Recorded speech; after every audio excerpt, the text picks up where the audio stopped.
En cette fin mai, la route du col de l'Iseran sort tout juste des neiges hivernales. C'est pour l'heure le paradis des marmottes et de quelques moutons. Mais c'est aussi un site de travail grandeur nature pour les équipes des routes du département de la Savoie, en charge du déneigement de ce col mythique, le plus haut des Alpes. Là, on est au niveau du parc à moutons, on appelle ça, c'est le lieu dit, le parc à moutons.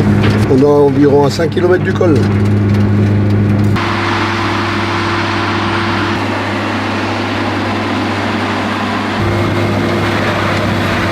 Ici, 3 engins sont à l'ouvrage, dont cette nouvelle fraise dernière génération, montée sur chenillette pour se frayer une trace dans les zones les plus ardues, avant le passage de la chargeuse.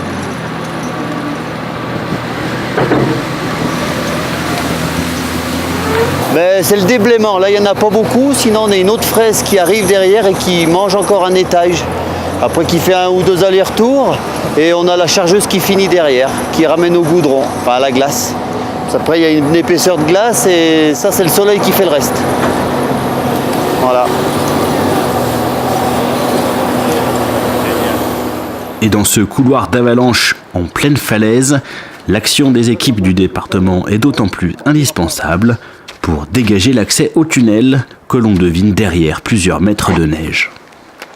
Donc là tu vois, on aperçoit un petit peu la voûte du tunnel, c'est la voûte aval. Donc il va falloir qu'on monte, je ne sais pas si tu aperçois la trace là-haut, il va falloir que la fraise monte jusque là-haut pour faire la première passe et après on travaille par passe. On enlève 1,80 m à la fois et on descend.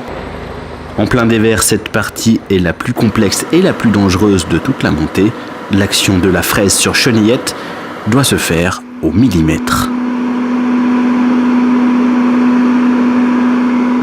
Et en plus là c'est tout gelé et c'est vraiment la galère. Ouais.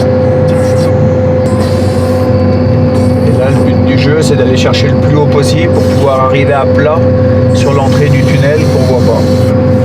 Mais cette année il y a encore plus de neige que l'année passée en hauteur.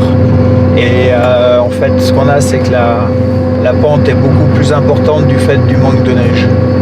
Parce qu'avec plus de neige, l'avantage qu'on a, c'est qu'on se retrouve avec beaucoup plus de neige sur le bord aval de la route. Et là, c'est quand même bien plus facile à travailler.